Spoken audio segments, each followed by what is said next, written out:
Shalom à vous, chers bien-aimés frères et chers sœurs, que la grâce et la paix du Seigneur soient le partage de chacun.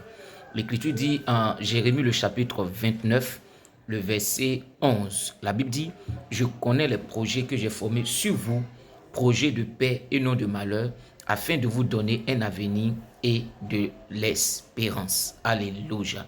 L'une des choses que vous et moi devions avoir à l'esprit est que Dieu connaît les projets qu'il a formés sur nous.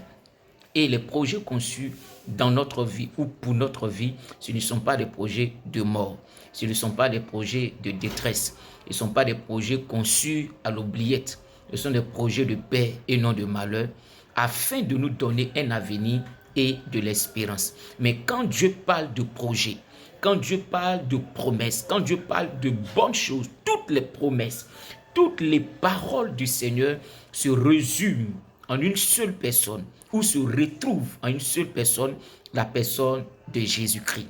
Si tu veux vivre les projets de Dieu, si tu veux vivre les grâces de Dieu, si tu veux vivre, j'ai envie de dire, les bontés du Seigneur et les merveilles du Seigneur, je veux simplement que tu puisses réaliser que ces merveilles se retrouvent en une seule personne, la personne de Jésus. N'oublie pas cette parole.